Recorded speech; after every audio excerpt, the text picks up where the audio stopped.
some senses, nation states have of these marked populations. And I suggest there is quite often a shift. There is, at particular moments, a shift between a polite vision, as I call it, which is one of benign neglect. You know, they're there, it doesn't matter too much, to an impolite vision, which is one of marking them out, denigrating them, characterizing them in particular ways as not quite up to the mark. So those are the different levels of question that I have. And I want to suggest that racialization and racism as propositions are propositions about the maintenance of power.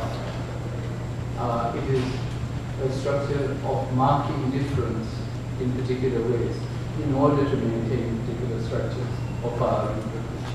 And I'll try and illustrate this.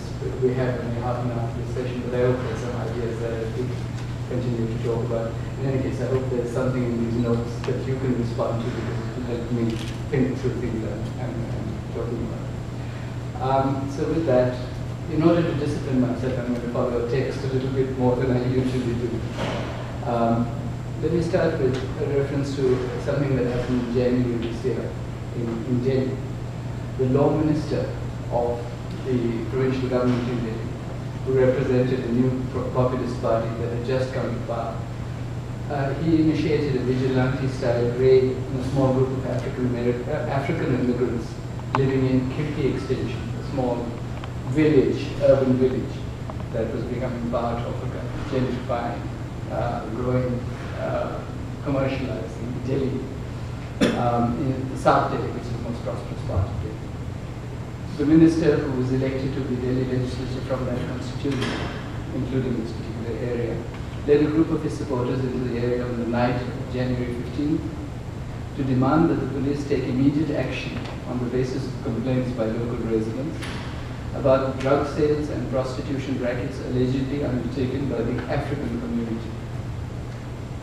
When the police refused to act without due process being followed, the minister and his party declared the police complicit in the illegal activities, raided the house of some African residents, roughed them up, and insisted on their providing urine samples and other evidence to prove their guilt or innocence. The law minister was back in Kirki a couple of days later to hold a sort of people's assembly, as it were, and at this he declared, if there are good people, irrespective of their nationality, who are here to study or work, they will be welcomed. However, if they dance naked, sell drugs, and run sex rackets, then they won't be any worse than us. These people will have to leave. I'm only going to give you that much of that particular incident. With this lurid example of illegal primitive action by an elected official in a putative democracy in the capital of India, I think points to a number of things that happen in the targeting of subordinated marginalized minority populations in many parts of the world. First, it draws attention to what appears as an invisible subject, the us. There will be no worse than us. This is already established. The unchallenged citizens of the place, the people who belong without question. Those who will not accept naked dance. Secondly, it points to significant variation in the response to the other residents, because those residents have been there for quite a long time without any particular problems or paying their rent, they're carrying on. Kind of, as I said, neglected in a benign sort of way. And then there comes this moment when they're no longer being tolerated.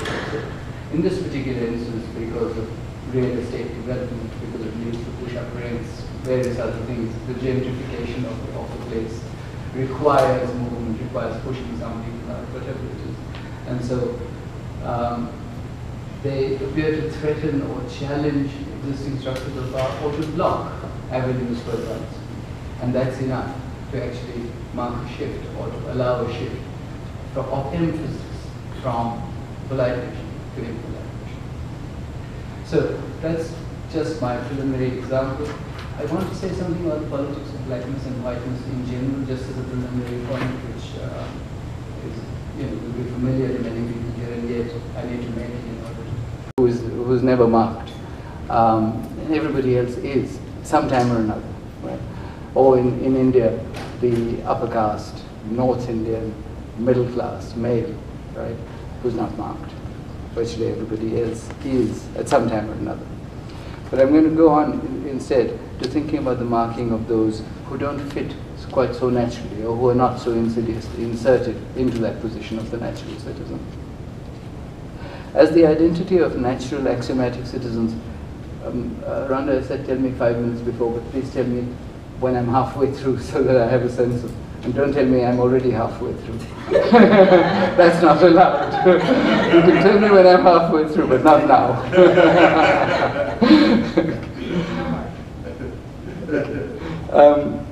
As the identity of natural axiomatic citizens comes to be quietly, invisibly, naturally established, some minority groups, some subordinated, marginalized people are marked and noticed as different from the very beginning of these assertions of natural belonging, from that very moment.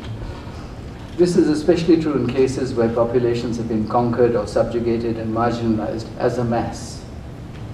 Among such groups, obviously, are peoples of African descent in the Americas, as well as those of Native American, that is Indian heritage as it used to be called, who come to be classified against immigrants of European descent, in spite of all the mixing and intermarriage that occurs. African Americans in the USA have been marked out through the history of the last few centuries by the massive fact of slavery and by its inheritance in the unequal, segregated existence of blacks and whites for a very long period, even today. As have Native Americans in the process of being driven from their lands and into smaller and smaller reservations.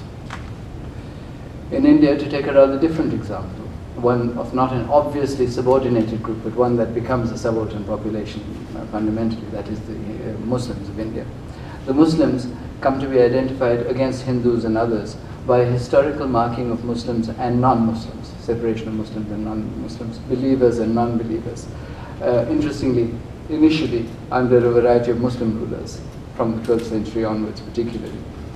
This somewhat loose and fluid historical marking, believers and non-believers, came to be universalized, flattened, and frozen under British colonial rule, and was increasingly deployed in the struggles over appropriate economic, political, and cultural arrangements and opportunities that took place in the later 19th century, and especially in the first half of the 20th century as the struggle against colonialism gathered strength. In spite of the obvious, massive differences within the populations of Muslims or non-Muslims in Israel. I mean, there is no simple identification of the Muslims of India given the subcontinent's size and variety and so on and so forth. Nonetheless, Muslims come to be marked off as a separate community in this particular way.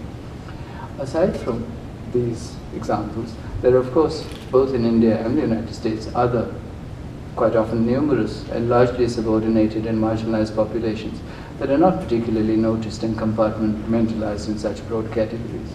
Until census classification of political needs or economic struggles suddenly makes this an issue of who these people are, particular people. I'll give you two examples.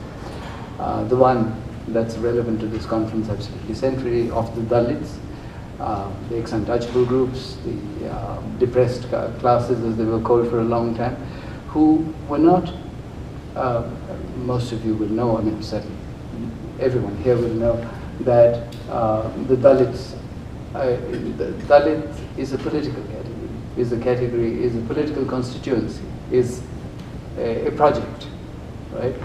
And that ex-untouchable castes are many and varied, and that the forging of unity amongst that constituency, in that community, is of course is an ongoing struggle. So for a very long time, there were Dalits in all parts of the country who were not particularly, obviously not noticed as Dalits, that project hadn't been mounted, but who were there, who did their jobs, who lived outside the village quite often, and who were neglected. Right? They were there on sufferance, they're accepted, they stay, but you know, it doesn't particularly matter, you don't need to count them. And then the Indian censuses came along. And the question of numbers, how many Hindus, how many Muslims, how many other people there are in the country became important.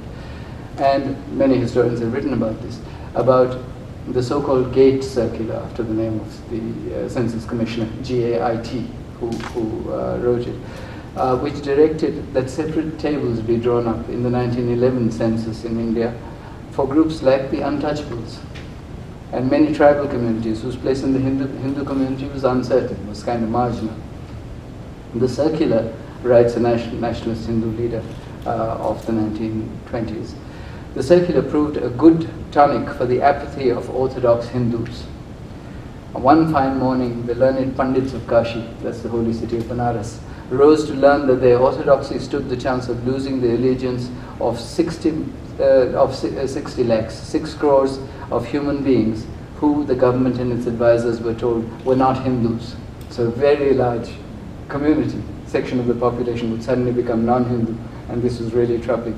And what's interesting is that from the later 19th century onwards, but in the 1920s, very, very strongly, reformist Hindus, but even orthodox Hindus, began discovering rules whereby marginal populations, people who'd fallen out of the caste system, people who'd converted out of Hinduism, as they called it, could be taken back.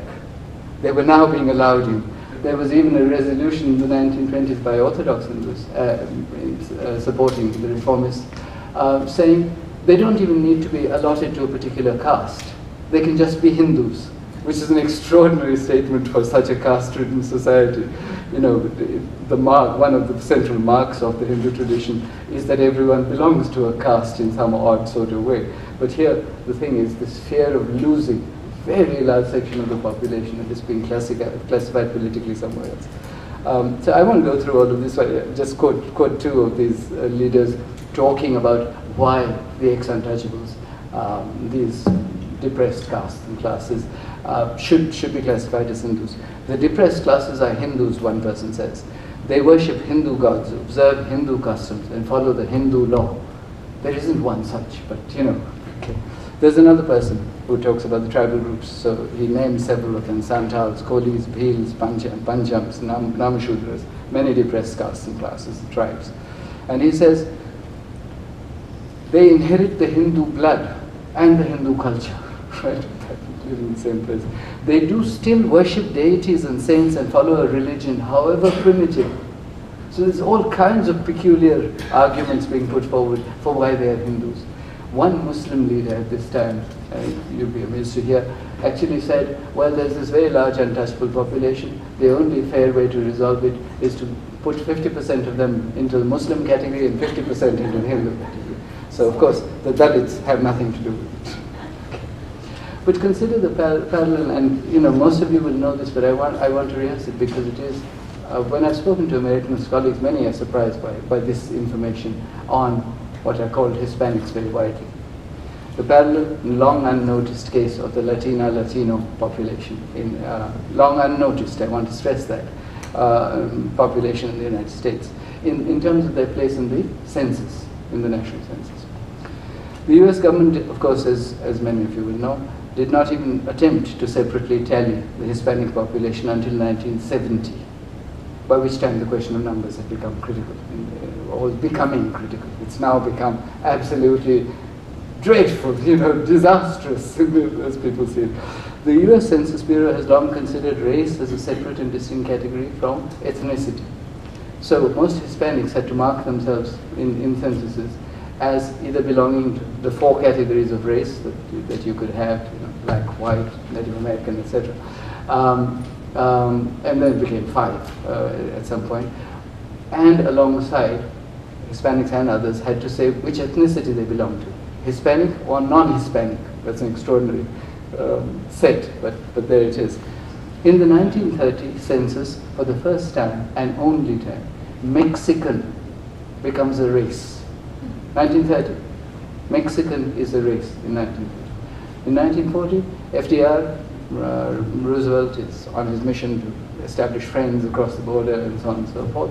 And of course this is dropped. Mexicans become, and Hispanics in general, become white. In 1970, since there are colleagues and friends from India, I want to say, East Indians, us, also are classified as white. This thing shifts in all sorts of ways. That's dropped too after that. Of course, Indians are not white anymore, you know. It's a bit of a danger. But in 1970 they were. Now, the interesting thing is this. 18 months ago, in August 2012, the Census Bureau announced that it was considering a change to their race and ethnicity components in the questionnaire for Hispanics. It pointed out that race and ethnicity, these categories, laid down by the Office of Management and Budget and last revised in 1997, had not always matched people's own ideas of who they were. Actually, they never matched people's own ideas, and you know, these categories never do. Many Hispanics had not been comfortable with the 4 or 5 race categories that were on offer. When the 1980s introduced, 80 census introduced another option, some other race, right? Like none of the above. So many Hispanics chose it that it became the 3rd largest group behind white and black, right? Some other race. In 2010, more than half the Hispanic respondents identified themselves as white. 37% chose some other race. In 2012 then, the Census Bureau is trying to sort this out, and they're saying, let's collapse race and ethnicity together. Right? This is the new proposal. It's not going to be approved until 2020 for the next census, until 2018 when Congress decides what the wording should be for the 2020 census. But it's crazy still, right? And we should just establish that, recognize that. All of these classifications are crazy in some way. And the issue is, why is it that they're being pushed in particular directions? The artist Roland Mazuka puts it, this is absurd. We're not a race, we're mestizo. And this is a very important proposition. Actually, we're all mestizo. And it is only in Central and South America that this is celebrated. But all over the world, we are nothing but mestizo, and we should recognize it. The census, as many commentators worldwide have noted, am I halfway through? I think at about 7 Oh, minutes or 10 minutes, okay, thanks. Census involves a critical numbers game that helps determine the political and financial influence of different parties and interest groups. Immigration to the US in the past 30 years has transformed the position of those called Hispanics, right, Latino. Reckoned at 52 million people now, or 16.7% of the total population, they are now described regularly as the nation's largest majority in this country. And hence, something needs to be done to clarify the situation, to count them properly. Because there is what? The danger of the non-whites becoming a majority. That is because Hispanics are now being counted as non-white. Count them as white, and the white majority is going to increase in numbers. It would be 7% larger by 2045 instead of the whites becoming a minority by 2045. So it's entirely a question of how you decide to count. And I just want to put that in context by saying Langston Hughes, in his writings, recalls St. Louis, early 1950s, I think. He went up to a counter to ask for some food or a drink, and the person serving at the counter, whites only, as it happens, said to him, "Are you Mexican or are you colored?" And he said, "I'm colored." And he was not served. If he was Mexican, he would have been served. And so the world has changed. The Mexicans are now threatening the white majority. Okay.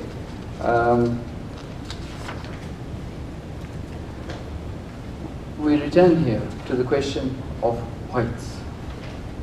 The we who rule and naturally own this land or another land, whichever land, and how that migration and population changes have sparked a widespread offensive against Latino migrants in the USA today. And it's widespread. It's racist, it's hateful, and we've seen the viciousness of this in police actions, in legislative actions, in state after state after state. But you get it in academic discourse too, and you get it in very, very interesting ways. And so I will quote to you something that my Indian colleague may not be familiar with, others will be. Samuel Huntington's 2004 book, Who Are We? This is the title of the book. Who Are We? The Challenges to America's National Identity. And of course he's concerned about this challenge to it from the Hispanics in particular.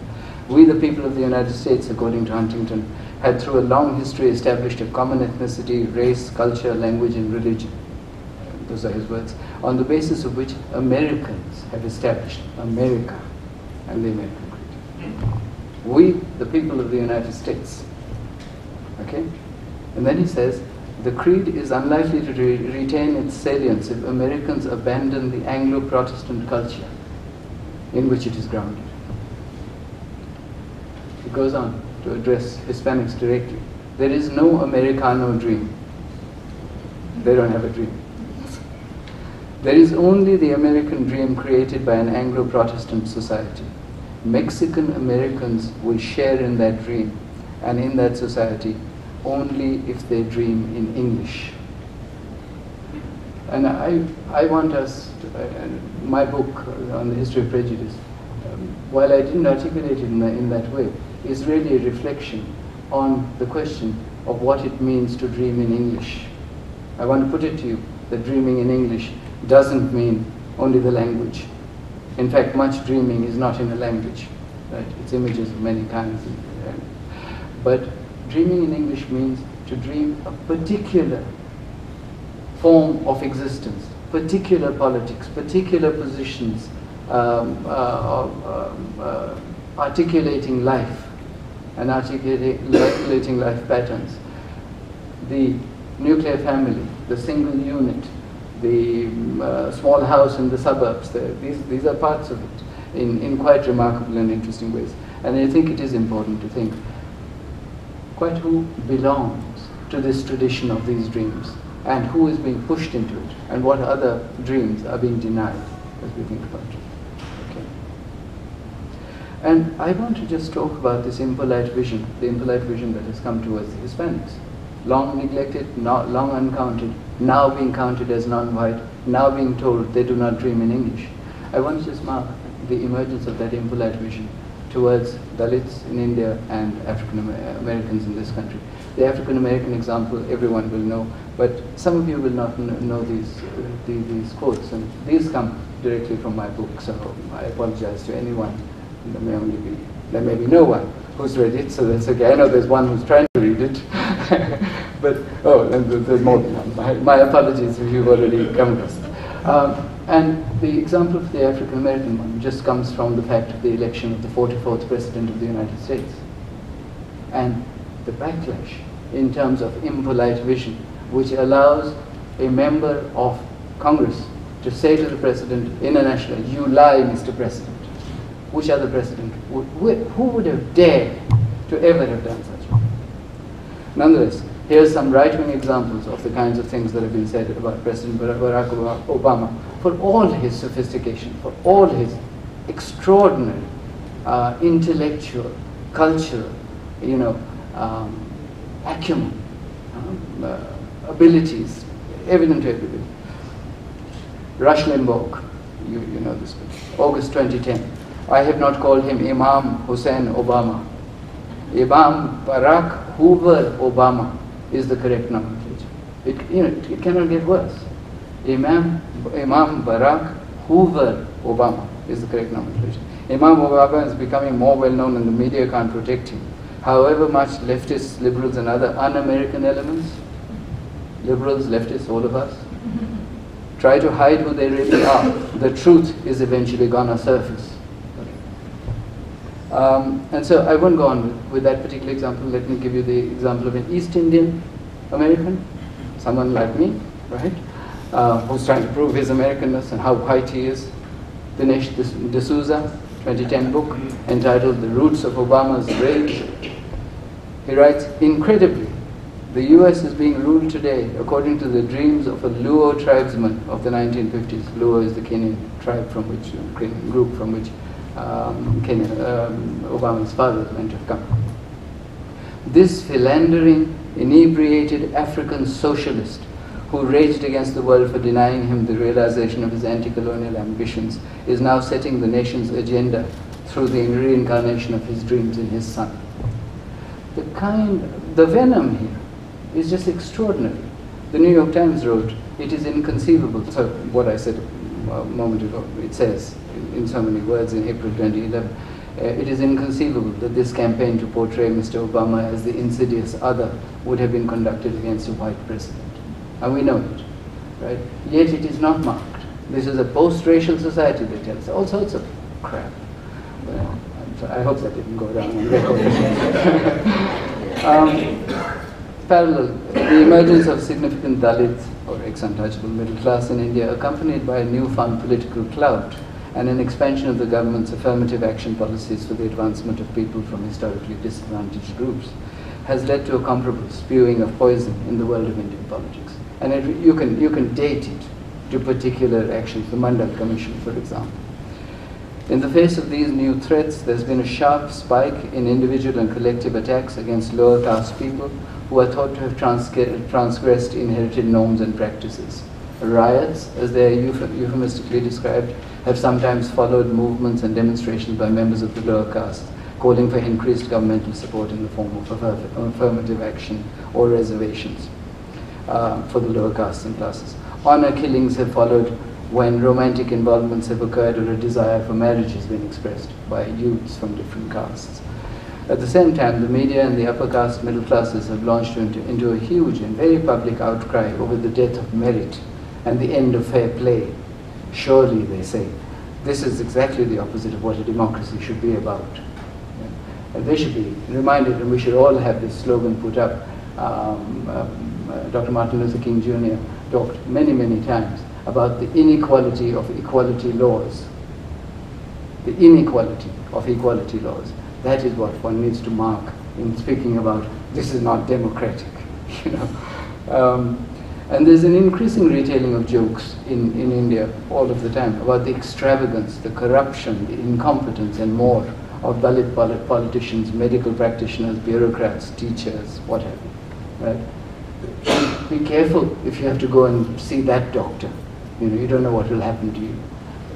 And where the other doctors got their degrees and where the other professionals came from is another matter. I could multiply this many times, but I have been shown the warning flag already. I just want to stress, and this is the last thing I need to say, the issue is not one of race already given. We know the unscientific proposition of anything called race or ethnicity, and the US Census and other censuses would recognize that too. The issue is that of racism and the political marking of certain colors and certain positions as colored. Okay. What I have described in my book and earlier in this talk as the deployment of radical, fundamental difference, that this is so radical. The pronouncement of difference I want to suggest, I want to stress, is always political, whether grounded in genetic or biological condition, as was in the 19th century and into the 20th, or described more euphemistically as very deeply rooted in historical or cultural conditions. The proposition is that the difference at hand is practically unbridgeable, at least not in our times. The point to note is that the deployment of an argument of radical incommensurable difference marks a shifting of weight from polite to impolite vision. The polite vision, you don't have to give these justifications. They're just there, they do their work, usually labor. But in this impolite vision, you're saying, these fellows are transgressing their place. They're really doing things that are not appropriate. They're suddenly becoming doctors. You know? The benign neglect of groups that were hardly worthy of notice, that counted for little and often remained uncounted, gives way to an increased marking and targeting of otherized communities. Muslims become traitors, Hispanics non-white and incapable of dreaming in English, Dalits clannish, corrupt and non-meritorious. Women are somewhere in there too. My last sentence. Women are a more complicated category, subordinate, but they fall in somewhere in there too. You know, you don't quite know how they belong, why they're here, right? In the midst of this articulation of difference, there is no room for debate about national history and culture, or national belonging, or natural citizenship. These things are already given. These are well known, we are told, and should be fully accepted. Those that don't acknowledge these truths are out of place, like the 44th President of the United States, and like the undocumented workers who have streamed into this country from across the southern border. recently erected, remember. It's not that, that long ago that California was taken over from Mexico.